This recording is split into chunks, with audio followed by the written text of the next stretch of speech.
Assalamualaikum warahmatullahi wabarakatuh. Kami dari kelompok 10 akan memaparkan materi kami mengenai sampo pada mata kuliah kosmetologi. Baik, adapun anggota kelompok kami yang pertama Angelina Soraya, yang kedua Arni Hairunisa, yang ketiga Cindy Silanita, saya sendiri, dan yang keempat Nuranisa Fitri. Adapun pokok pembahasan pada materi kami yang pertama definisi dari sampo, syarat-syarat sampo, jenis-jenis sampo, bahan utama, zat tambahan dari sampo, cara pembuatan, contoh formulasi, dan evaluasi sampo. Baik, langsung saja untuk materi pertama yakni definisi sampo. Adapun definisi dari sampo itu sendiri yakni produk perawatan rambut yang digunakan untuk menghilangkan minyak, kotoran, partikel kulit, ketombe, dan partikel kontaminan lainnya yang secara bertahap menumpuk di rambut.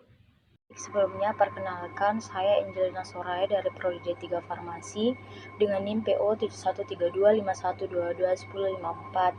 Di sini saya akan melanjutkan pemaparan materi yang sebelumnya telah disampaikan oleh teman saya dengan judul shampoo, yang dimana materi yang akan saya paparkan selanjutnya adalah syarat-syarat sampo, di mana sediaan sampo yang baik harus memenuhi persyaratan menurut Pramono tahun 2002. Yang pertama, dapat mencuci rambut serta kulit kepala secara keseluruhan, kemudian tidak toksik dan tidak menimbulkan iritasi, kandungan surfaktannya tidak membuat rambut dan kulit kepala menjadi kering, kemudian memiliki konsistensitas yang stabil dan dapat menghasilkan busa dengan cepat, kemudian lembut dan mudah dibilas dengan air. Kemudian setelah pencucian, rambut harus mudah dikeringkan, dapat menghasilkan rambut yang halus, mengkilat, tidak kasar dan tidak mudah patah, serta mudah diatur. Kemudian selanjutnya adalah jenis-jenis sampo, yang dimana yang pertama adalah sampo bubuk atau dry sampo. Sebagai dasar sampo digunakan sabun bubuk, kemudian sedangkan saat pengencer biasanya digunakan natrium karbonat, natrium bikarbonat, dinatrium fosfat atau boraks. Kemudian yang kedua ada sampo emulsi. Sampo ini itu mudah dituang, yang dimana karena konsistensinya itu tidak begitu kental. Di sini tergantung dari jenis zat tambahan yang digunakan.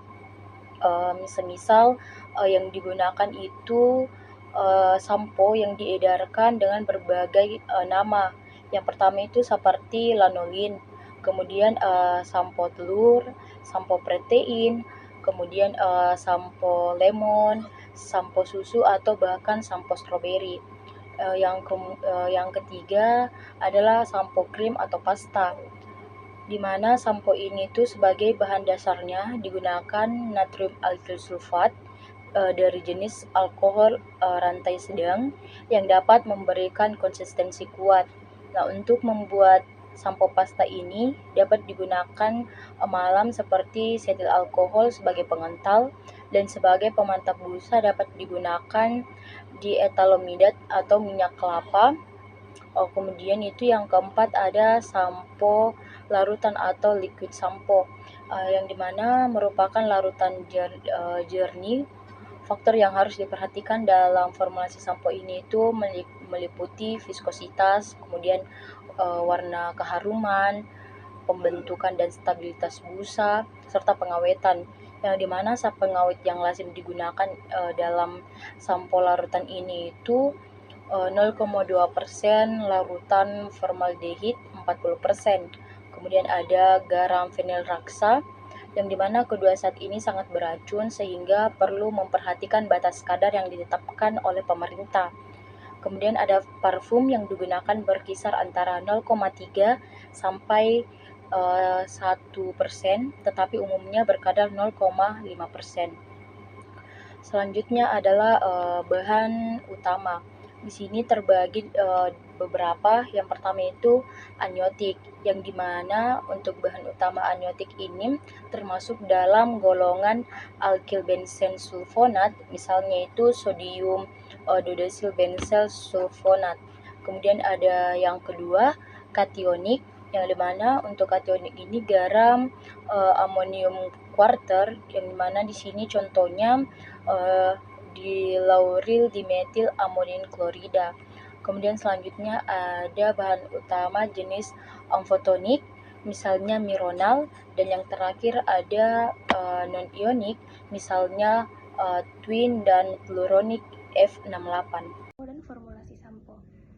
Yang pertama itu alkolabromid asam lemak digunakan untuk meningkatkan stabilitas busa dan memperbaiki viskositas.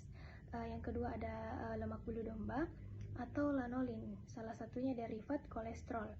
Zat tambahan sampo yang lainnya itu yang ketiga ada asam amino, terutama asam amino esensial, digunakan sebagai zat tambahan sampo dengan harapan setelah sampo dikeramas atau disampokan, zat ini akan tetap tertinggal pada kulit, kepala, dan rambut, dan berfungsi sebagai pelembab karena asam amino memiliki sifat hidroskopik yang akan memperbaiki kelembapan rambut. Yang keempat itu kosmetik additive. Dan yang kelima ada zat tambahan sampo lain, terdiri dari berbagai jenis zat, umumnya diharapkan untuk menimbulkan efek terhadap pembentukan dan stabilitas meliputi zat golongan glikol. Ada pula cara pembuatannya, yaitu sampo krim atau pasta. Deterjen dipanaskan dengan air pada suhu lebih kurang 800 dalam panci dinding sambil terus diaduk. Tambahkan zat malam, terus diaduk lebih kurang 15 menit. Biarkan campuran ini pada suhu lebih kurang 40-50 derajat Celcius. Tambahkan parfum, aduk hingga homogen, lanjutkan pengadukan untuk menghilangkan udara. Wadahkan selagi masih panas. Ada pula sampo larutan, jika digunakan alkilamida, mula-mula zat ini dilarutkan dalam setengah bagian deterjen yang digunakan dengan pemasaran hati-hati. Selanjutnya itu ada contoh formulasi, ini tabel satunya, formula sampo herbal labu kuning. Ada pula bahannya itu ekstrak daging labu kuning, sodium lauryl ether sulfat, gliserin, dan tea tree oil, metil paraben, natrium benzoat, dan coconut ADA. Perkenalkan, saya Arni Herunisa. Selanjutnya itu evaluasi. Yang pertama itu uji organoleptis. Uji organoleptis meliputi pemberian seperti bentuk, warna maupun bau pada sediaan.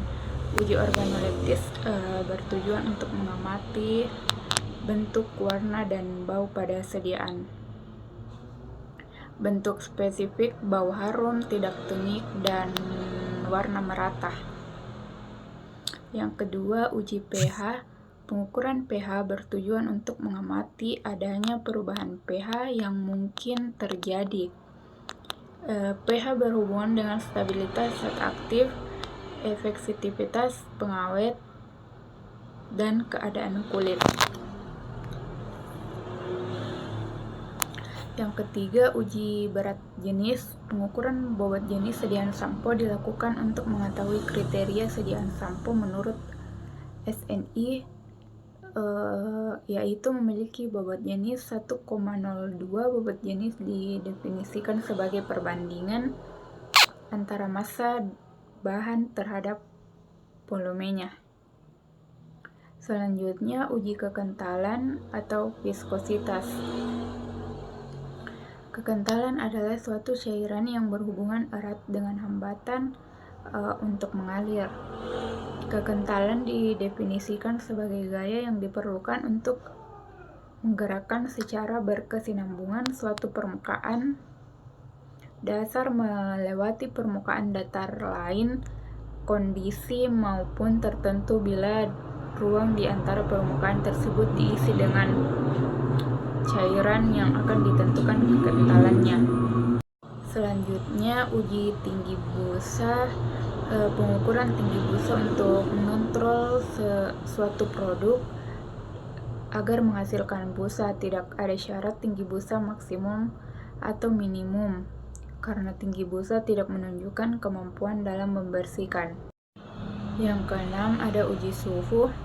Cara sediaan sampo disimpan pada suatu penyimpanan suhu, yaitu penyimpanan pada suhu tinggi dan penyimpanan suhu ruang selama pengujian. Selanjutnya, kesimpulan. Sampo didefinisikan sebagai sediaan yang mengandung surfaktan dalam bentuk yang cocok dan berguna untuk menghilangkan kotoran lemak yang melekat pada rambut dan kulit kepala, agar tidak membahayakan rambut, kulit kepala, dan kesehatan si pemakai. Demikian dari kelompok kami, sekian dan terima kasih. Assalamualaikum warahmatullahi wabarakatuh.